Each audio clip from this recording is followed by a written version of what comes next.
வணக்கம் மக்களே. பாக்கியலட்சுமி நாடகத்தில் அடுத்து என்ன நடக்கும் என்பதை பார்க்கலாம் வாங்க. அதுக்கு முன்னாடி நீங்க நம்ம சேனலை சப்ஸ்கிரைப் பண்ணாமல் இருந்தால் உடனே பண்ணிடுங்க. இங்க ஈஸ்வரி வில்லத்தனமா ஒரு பிளான் பண்ணி சொல்லப்போனா, பாக்கியாவோட அனுமதியே இல்லாம இங்க இனியாக்கு கல்யாணம் பண்ணி வைக்க அவங்களோட சொந்தக்காரங்களை வர வச்சு பொண்ணு பார்க்க வச்சிடுறாங்க. ஆனா அவங்களுமே இந்த பக்கம் இனியாவை பார்த்துட்டு இனியாவை ரொம்பவே பிடிச்சிருக்கு. உங்க பாட்டி போட்டோ மொபைல் அனுப்பி இருந்தாங்க, அந்த போட்டோவை விட நீ ரொம்பவே அழகா இருக்கமா நேர்ல அப்படின்ற மாதிரி இங்க இனியா கிட்ட பேசிட்டு இருக்காங்க. ஆனா அதே நேரத்துல இன்னொரு பக்கம் இங்க இனியாக்குமே அந்த விஷயத்தை சுத்தமா விருப்பமே இல்லை.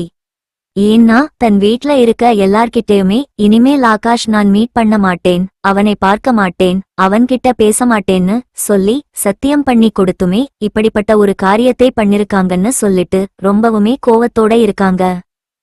இன்னொரு பக்கம் இங்க ஈஸ்வரியை பார்த்து பாக்கியாவுமே, இங்க பாருங்க அத்தை, இது சரி வராது, தயவு செஞ்சு அவங்கள கிளம்ப சொல்லுங்க, இனிமேல் இனியாவுக்கு இப்போதைக்கு கல்யாணத்தை பத்தி பேசாதீங்க அப்படின்ற மாதிரி சொல்றாங்க. ஆனா இன்னொரு பக்கம் ஈஸ்வரியுமே, இங்க பாரு பாக்கியா, உன் இஷ்டத்துக்கு எல்லாம் செய்ய முடியாது, என் பேத்திக்கு என்ன பண்ணணும்னு எனக்கு தெரியும், நீ ஒழுங்கா அமைதியா இரு, அவங்க போனதுக்கு அப்புறம் நம்ம எதா இருந்தாலும் பேசிக்கலாம் அப்படின்ற மாதிரி இந்த பக்கம் பாக்கியாவோட வாயை அடைச்சிடுறாங்க. அதுக்கப்புறம் இனி அவ பொண்ணு பார்க்க வந்திருக்கிறவங்க கிட்ட போயிட்டு இந்த பக்கம் வந்து ஈஸ்வரியுமே, இங்க பாருங்க, உங்களுக்கு பொண்ணு ரொம்ப பிடிச்சிருக்குல, எங்களுக்கும் மாப்பிள்ளையை ரொம்பவே பிடிச்சிருக்கு, நாளைக்கே நிச்சயத்தை வச்சுக்கலாம், கல்யாணத்தை அதுக்கப்புறம் நம்ம பேசிக்கலாம் அப்படின்ற மாதிரி இங்க ஈஸ்வரி சொல்லிக்கிட்டு இருக்காங்க. ஆனா இதை கேட்ட உடனே வீட்ல இருக்க எல்லாரும் ரொம்பவே பதறி போயிடுறாங்க. என்ன இது, இப்படிப்பட்ட ஒரு முடிவு எடுக்குறாங்க, அதுவும் யாரையுமே கன்சல்ட் பண்ணாம இவங்க இனியாவோட நிச்சயம் வரைக்கும் போயிட்டாங்கன்னு சொல்லி இங்க ஜெனி, செலியன், இன்னொரு பக்கம் அமிர்தா, எழில், இவங்க எல்லாருமே ரொம்பவே பதட்டத்தோட இந்த பக்கம் ஈஸ்வரியை பார்த்துட்டு இருக்காங்க. அதே நேரத்துல இங்க பாக்கியாவும் இந்த விஷயத்தை சுத்தமா ஏத்துக்கவே முடியல. ஏன்னா அவங்களோட அனுமதி இல்லாம அவங்களோட பொண்ணுக்கு கல்யாணம் பண்ணி வைக்கிறதுக்கு இவங்க யாரு அப்படின்ற மாதிரி ரொம்பவுமே கோபத்தோட இருக்காங்க. அதுக்கப்புறம் அவங்க கிளம்புனதுக்கு அப்புறம் இங்க ஈஸ்வரி கிட்ட பயங்கரமா பாக்கியா சண்டை போட ஆரம்பிக்கிறாங்க. அதே நேரத்துல இங்க பாக்கியா இருந்துகிட்டு, என்ன அத்தை, இப்படி முட்டாள்தனமா பண்ணிட்டு இருக்கீங்க, இனி அதான் என்கிட்ட சொல்லிட்டால, இனிமேல் ஆகாஷ் சம்பந்தப்பட்ட விஷயம் எதுக்குமே போகமாட்டான்னு சொல்லி இருக்கா, நீங்க எதுக்காக அவளுக்கு இப்ப கல்யாணம் பண்ணி வைக்க நினைக்கிறீங்க அப்படின்ற மாதிரி கேக்குறாங்க. அதே நேரம் ஈஸ்வரியுமே ரொம்ப சென்டிமெண்டா பேசுற மாதிரி, இங்க பாரு பாக்கியா, என் பேத்திக்கு நான் கல்யாணம் பண்ணி வைக்கணும்னு நினைக்க கூடாதா, ஏன் எனக்கு அந்த உரிமை கிடையாதா அப்படின்ற மாதிரி போறாங்க. ஆனா அதை பார்த்துட்டு இருக்க பாக்கியாவுமே, இங்க பாருங்க, உங்களுக்கு உரிமை எல்லாம் இருக்கு, ஆனா இப்ப அவ படிச்சுக்கிட்டு இருக்கும்போது கல்யாணம் பண்ணி வைக்கிறதுக்கு உங்களுக்கு மட்டும் கிடையாது, எனக்கும் உரிமை கிடையாது அப்படின்ற மாதிரி சொல்றாங்க. ஆனா இதை பார்த்துட்டு இருக்க கோபியுமே, என்ன பாக்கியா, எங்க அம்மா எதிர்த்து பேசிட்டு இருக்க, அவங்க நினைச்ச மாதிரி இந்த விஷயத்துல அவங்க இனியாக்கு கல்யாணம் பண்ணி வைக்கட்டு, நாங்க என்ன இப்பவே கல்யாணம் பண்ண போறோம், ஃபர்ஸ்ட் நிச்சயம் மட்டும்தான் பண்ண போறோம், அதுக்கப்புறம் ஒரு 1 இயர் கழிச்சு அவ படிப்பெல்லாம் முடிச்சதுக்கு அப்புறம் கல்யாணம் பண்ணிக்கிட்டு அதுவரைக்கும் இருக்கட்டும் அப்படின்ற மாதிரி சொல்றாங்க. ஆனா இதை கேட்ட பாக்கியாவுமே, ஓ அப்பனா 1 இயர் கழிச்சு அந்த பையனை பிடிக்காம போயிடுச்சுன்னா, அந்த பையன் சப்போஸ் தப்பானவன்னு தெரிஞ்சிருச்சுன்னா இனி அவளோட கல்யாணத்தை நிறுத்திருவீங்களா அப்படின்ற மாதிரி கேக்குறாங்க. இதை கேட்டுட்டு இருக்க ஈஸ்வரிக்கு ரொம்பவே டென்ஷன் ஆயிடுது. அவங்களுமே பாக்கியாவை பார்த்து, இங்க பாரு பாக்கியா, நீ நினைக்கிற மாதிரி எல்லாம் நடக்காது, அந்த பையன் ரொம்பவே நல்ல பையன், அவனை பார்த்தாலே ரொம்ப தெளிவா தெரியுது, அவன் எல்லா இடத்துலயும் பெர்ஃபெக்டா இருப்பான், அவன் நல்ல வேலையில இருக்கான், நல்லா படிச்சிருக்கான், நல்ல பாரம்பரியமான குடும்பம், அவங்க இந்த மாதிரி கௌரவமான குடும்பத்துல கல்யாணம் பண்ணாதான் நம்மளோட கௌரவத்துக்கும் எந்த பிரச்சனையும் இருக்காது அப்படின்ற மாதிரி இங்க அவங்க கௌரவம் அந்தஸ்தை பத்தி பேசிக்கிட்டு இருக்காங்க. ஆனா இதை கேட்டுட்டு இருக்க பாக்கியாவுமே, இங்க பாருங்க அத்த, உங்க இஷ்டத்துக்கு முடிவெடுக்கிறதுக்கு இது ஒன்னும் உங்களோட பொண்ணு வாழ்க்கை கிடையாது, இது என் பொண்ணு வாழ்க்கை, என் பொண்ணோட வாழ்க்கையில என்ன முடிவெடுக்கணும்னு எனக்கு உரிமை இருக்கு, அதனால உங்களுக்கு ஒரு எச்சரிக்கையா சொல்றேன். ஒழுங்கா இந்த மாதிரி நாளைக்கு நிச்சயம் பண்ண வர்றவங்களை வர வேணான்னு சொல்லிடுங்க. அப்படி அவங்க வந்தாங்க அப்படின்னா நான் என்ன பண்ணுவேன்னு எனக்கே தெரியாது. அவ்வளவுதான். அப்படின்ற மாதிரியே இந்த பக்கம் பாக்கியா மிரட்டுறாங்க. ஆனா இப்படி பாக்கியா ஈஸ்வரியை மிரட்டுறதை பார்த்த கோபியுமே, இங்க பாரு பாக்கியா, நீ ரொம்ப ஓவரா போயிட்டு இருக்க. எனக்கும் அவ பொண்ணுதான்.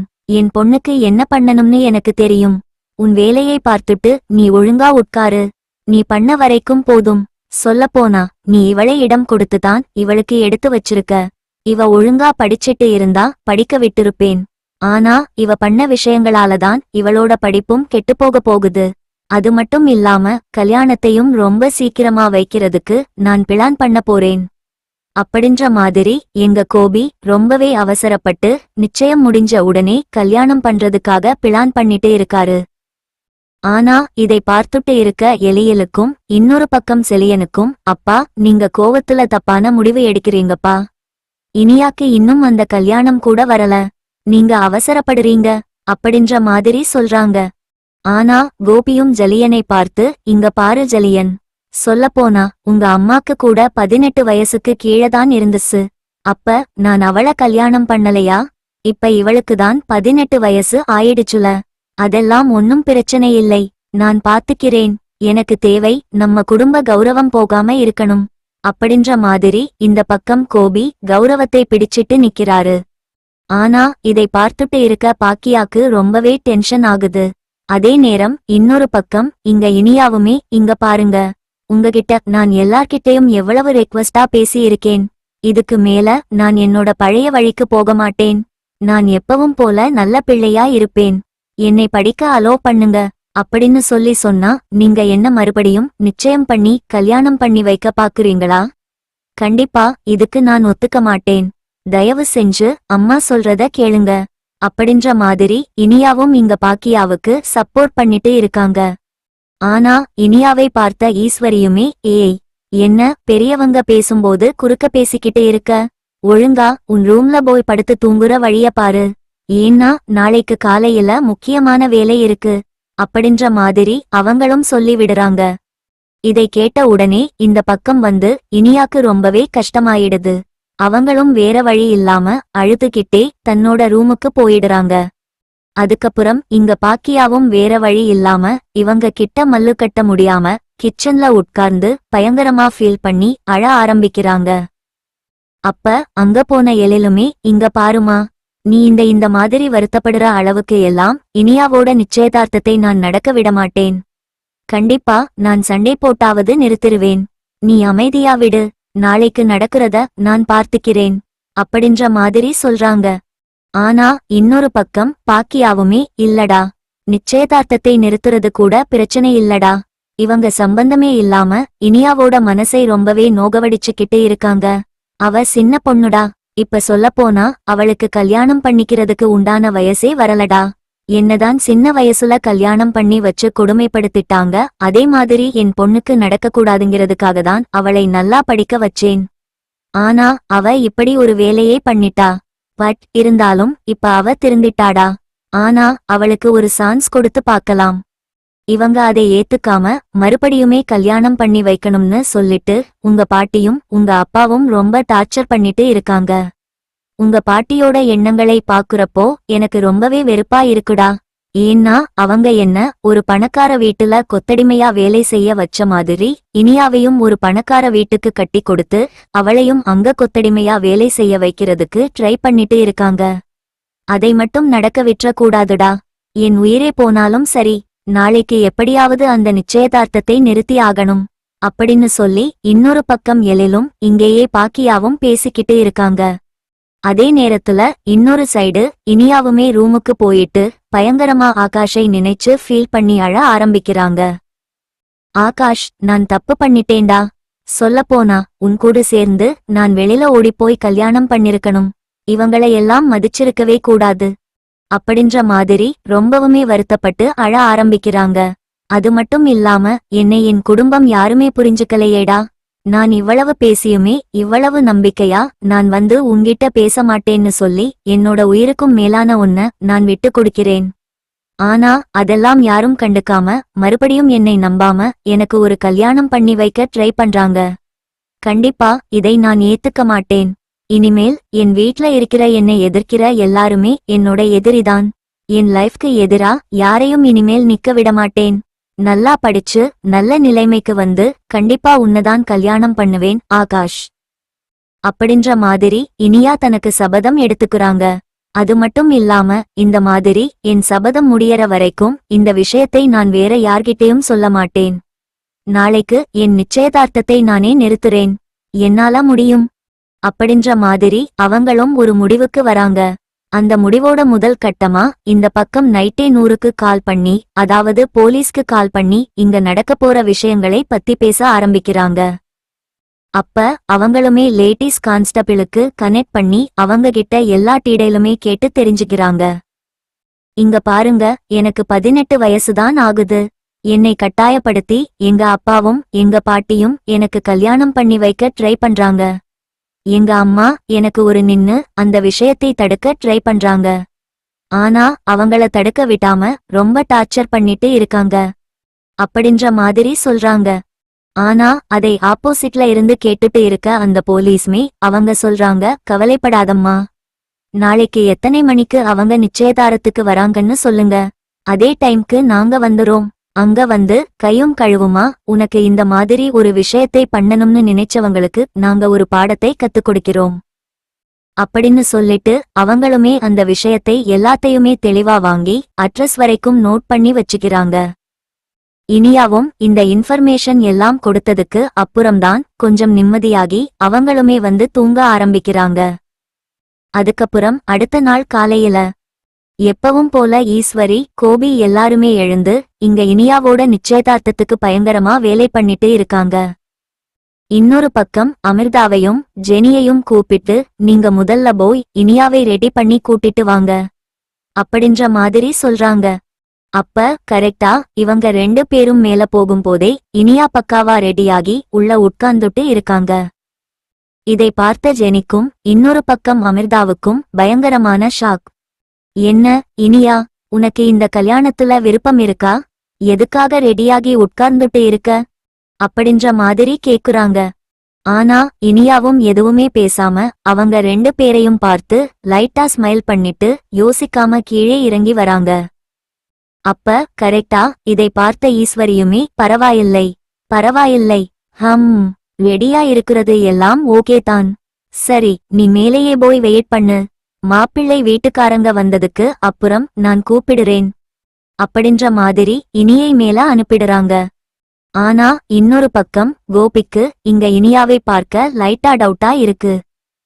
இனியாவோட மனசுல ஏதோ ஒரு விஷயம் இருக்கு. ஏன்னா அவளோட முக பாவனைகள் சரியில்லை. அவ ரொம்ப கிரிட்டிக்கலா யோசிக்கிறா போல இருக்கு அப்படின்ற மாதிரி கோபி லைட்டா சந்தேகப்பட ஆரம்பிக்கிறாங்க. ஆனா அதே நேரத்துல இங்க ஈஸ்வரியுமே, பாத்தியா, நாம கல்யாணம் ஃபிக்ஸ் பண்ணது இனியாக்கே புடிச்சு போச்சு. இதுக்கு மேல பாரு, அவளும் கல்யாணம் பண்ணிட்டு அவளுக்கான வாழ்க்கையை வாழ ஆரம்பிப்பா அப்படின்ற மாதிரி இவங்க 2 பேரும் பேசிட்டு இருக்காங்க. இப்படி பேசிக்கிட்டு இருக்கும் போதே கரெக்டா மாப்பிள்ளை வீட்டு ஆளுங்க எல்லாம் உள்ள வந்துறாங்க. அவங்க வந்த உடனே எல்லாரையும் கூப்பிட்டு வரவேற்று உள்ள உட்கார வச்சிட்டு இந்த பக்கம் இனியாவையும் கீழே கூப்பிடுறாங்க. ஆனா இனியா கீழே வர்றதுக்கு முன்னாடியே, சார், இப்பதான் சார் மாப்பிள்ளை வீட்டுக்காரங்க வந்திருக்காங்க, நீங்க வந்தா கரெக்டா இருக்கும் அப்படின்ற மாதிரி அந்த போலீஸ்காரங்க எல்லார்கிட்டயுமே இன்ஃபார்ம் கொடுத்துட்டு டைரக்டா அவங்களுமே கீழே இறங்கி வந்துட்டு இருக்காங்க.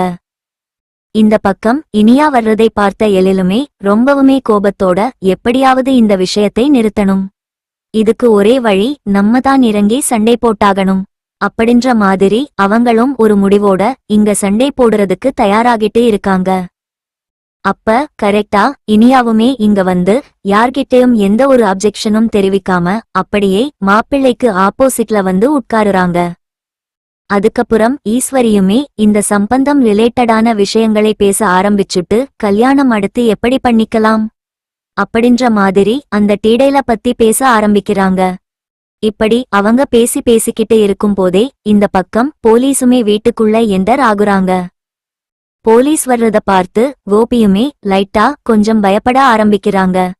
அதே நேரத்துல உள்ள வந்த அந்த லேடி போலீஸ்மே இந்த பக்கம் டைரக்டா பாக்கியா கிட்ட வந்து, இப்ப ஒரு பொண்ணுக்கு இங்க நிச்சயதார்த்தம் நடக்குதுல்ல, அந்த பொண்ணோட அம்மா யாரு அப்படின்ற மாதிரி கேக்குறாங்க. அப்ப பாக்கியாவுமே நான் தாங்க அந்த பொண்ணோட அம்மா அப்படின்னு சொல்றாங்க.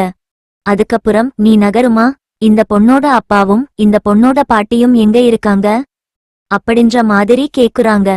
கரெக்டா ஆப்போசிட்ல கோபியும் ஈஸ்வரியும் நின்னுட்டு இருக்காங்க. அப்ப கரெக்டா இனியா இருந்துகிட்டு, இந்தா இவங்கதான் எங்க பாட்டி, இவர்தான் எங்க டாடி அப்படின்ற மாதிரி இங்க கோபியும் இன்னொரு பக்கம் ஈஸ்வரியும் கை காட்டுறாங்க. அப்ப அந்த போலீஸ்காரங்க எதை பத்தியும் யோசிக்காம டைரக்டா கோபி கையிலையும் ஈஸ்வரி கையிலையும் விளங்க மாட்டறதுக்காக போறாங்க. ஆனா கோபியுமே சரி இருங்க மேடம், எதுக்காக என் கையில விளங்க மாட்ட வரீங்க, நாங்க என்ன தப்பு பண்ணணும் அப்படின்ற மாதிரி கேக்குறாங்க. என்ன தப்பு பண்ணீங்களா, 21 வயசு ஆகாத ஒரு பொண்ணுக்கு 18 வயசுல நீங்க கல்யாணம் பண்ணி வைக்க ட்ரை பண்ணிருக்கீங்க, இதைவிட வேற பெரிய தப்பு வேணுமா உங்களுக்கு அப்படின்ற மாதிரி கேக்குறாங்க. சொல்லப்போனா இதை கேட்ட உடனே இந்த பக்கம் கோபிக்கு தூக்கி வாரி போடுது. ஆமா இல்ல, சொல்லப்போனா 21 வயசுலதான் கல்யாணம் பண்ணணும், நம்ம அவசரப்பட்டு இனியா பண்ண தப்புக்காக இப்ப நம்ம 18 வயசுல கல்யாணம் பண்ண ட்ரை பண்ணிட்டோமே அப்படின்னு சொல்லி கொஞ்சம் பயப்பட ஆரம்பிக்கிறாங்க. ஆனா ஈஸ்வரி இருந்துகிட்டு, இங்க பாருங்க, எங்க பொண்ணுக்கு எப்படி வேணாலும் கல்யாணம் பண்ணுவோம், அதை கேக்குறதுக்கு நீங்க யாரு, நீங்க எதுக்காக தேவையில்லாம எங்க குடும்ப விஷயத்துக்குள்ள உள்ள வரீங்க அப்படின்ற மாதிரி இங்க போலீஸ்காரங்க கிட்ட ஈஸ்வரி கோவப்பட ஆரம்பிக்கிறாங்க. ஆனா ஈஸ்வரியை பார்த்த போலீஸ்மே என்னமா இது, அந்த காலத்துல இருக்கிற மாதிரி பேசிட்டு இருக்க, இந்த காலத்துல இத்தனை வயசுலதான் கல்யாணம் பண்ணணும்னு ஒரு லிமிட் இருக்கு, அந்த வயசுலதான் கல்யாணம் பண்ணணும், உங்க இஷ்டத்துக்கு எல்லாம் பண்ண முடியாது அப்படின்ற மாதிரி அந்த போலீஸ் இன்ஸ்பெக்டரும் இந்த பக்கம் ஈஸ்வரி கிட்ட எடுத்து சொல்றாங்க. ஆனா இதை கேட்ட கோபியுமே, இங்க பாருங்க மேடம், இது எங்க குடும்பத்துக்குள்ள நடக்கிறது, நாங்க இப்ப கல்யாணம் பண்ணல, நிச்சயதார்த்தம் மட்டும்தான் பண்ண போறோம் அப்படின்ற மாதிரி சொல்றாங்க. ஆனா இதை கேட்ட அந்த இன்ஸ்பெக்டருமே, உங்க இஷ்டத்துக்கு எல்லாம் நிச்சயம் பண்ண முடியாது சார், இங்க பாருங்க, அதுக்கு அந்த பொண்ணோட விருப்பம் வேணும், பொண்ணோட விருப்பம் இருந்தாதான் எல்லாத்தையும் பண்ண முடியும் அப்படின்ற மாதிரி சொல்றாங்க. ஆனா இதை கேட்ட ஈஸ்வரியுமே, எங்க பொண்ணுக்கு விருப்பம் இருக்கே, விருப்பம் இல்லாமையா அவ இங்க வந்து உட்கார்ந்துட்டு இருக்கா அப்படின்னு மாதிரி கேக்குறாங்க. ஆனா இன்னொரு பக்கம் யாருமே எதிர்பார்க்காத மாதிரி இனியா இருந்துச்சு, எனக்கு விருப்பம் கிடையாது, எனக்கு விருப்பம் இல்லாமதான் எங்க பாட்டியும் எங்க அப்பாவும் சேர்ந்து எனக்கு கல்யாணம் பண்ணி வைக்க ட்ரை பண்றாங்க அப்படின்னு மாதிரி எல்லாரும் முன்னாடியும் சொல்றாங்க. இதை கேட்ட இவங்களுக்கு அப்படியே தூக்கி வாரி போடுது. அதே நேரம் மாப்பிள்ளை வீட்டு ஆளுங்கிட்டையும், ஏம்மா இத நீ எங்கிட்டயே சொல்லிருந்தா நாங்களே இந்த விஷயத்தை நிறுத்திருப்போம்ல, ஏன் இப்படி எல்லாரும் முன்னாடியும் சொல்ற அப்படின்னு மாதிரி கேக்குறாங்க. அப்பதான் கரெக்டா எல்லோரும் பேச ஆரம்பிக்கிறாங்க. இங்க பாருங்க, உங்ககிட்ட நாங்க டைரக்டா சொல்லி இருப்போம், ஆனா உங்ககிட்ட சொன்னாலும் உங்களை ஏத்துக்க விடாத மாதிரி எங்க பாட்டி உங்க மண்டைய கழுவிருவாங்க, அதுக்காகத்தான் இனியா இப்படிப்பட்ட ஒரு வேலையை பண்ணிருக்கா அப்படின்னு சொல்லி ரொம்பவே தெளிவா இனியாவுக்காக சப்போர்ட் பண்ணி பேசிட்டு இருக்காங்க. அதுக்கப்புறம் அந்த மாப்பிள்ளை வீட்டுக்காரங்களும் அங்கிருந்து கிளம்பிடுறாங்க. இப்படிப்பட்ட ஒரு வீட்ல சம்பந்தமே வச்சுக்க கூடாது, நம்ம கிளம்புவோம் வாங்க அப்படின்னு மாதிரி கொஞ்சம் கோபத்தோட கிளம்பிடுறாங்க. ஆனா இன்னொரு பக்கம் எங்க கோபிக்கும் ஈஸ்வரிக்கும் ரொம்பவே டென்ஷன் ஆக ஆரம்பிக்குது. என்ன இனியா, இப்படிப்பட்ட ஒரு காரியத்தை பண்ணிட்ட, உன் லைஃப்ல ஒரு நல்லது பண்ணணுங்கிறதுக்காகத்தான் நாங்க இப்படி பண்ணோம், ஆனா எங்கள மதிக்காம இப்படி பண்ணிட்டல அப்படின்னு மாதிரி ரொம்பவே கோவப்பட ஆரம்பிக்கிறாங்க. ஆனா இனியாவுமே, என் லைஃப்ல என்ன முடிவு எடுக்கணுங்கிறது நான் தான் எடுக்கணும், நீங்க எடுக்கக்கூடாது, எனக்கு யாரை பிடிச்சிருக்கு யாரை பிடிக்கலங்கிறத நீங்க வேணா டிசைட் பண்ணலாம், ஆனா யாரை கல்யாணம் பண்ணிக்கணும் அப்படிங்கறத நான் தான் டிசைட் பண்ணணும் அப்படின்னு மாதிரி இனியா மாசா டயலாக் பேசிட்டு யாரோட முகத்தையும் கூட எட்டி பார்க்காம தன்னோட ரூமுக்கு போறாங்க. இதை பார்த்துட்டு இருக்க ஈஸ்வரிக்கும் கோபிக்கும் என்ன பண்றதுன்னு தெரியல. இன்னொரு பக்கம் பாக்கியாவுமே, இனியாவோட மனசுல இவ்வளவு தைரியமான முடிவெடுப்பான்னு நான் நினைக்கவே இல்லை, அப்படின்னு மாதிரி அவங்களும் இந்த விஷயத்துல எதுவுமே பேசாம ரொம்பவே சைலண்ட் ஆயிடுறாங்க.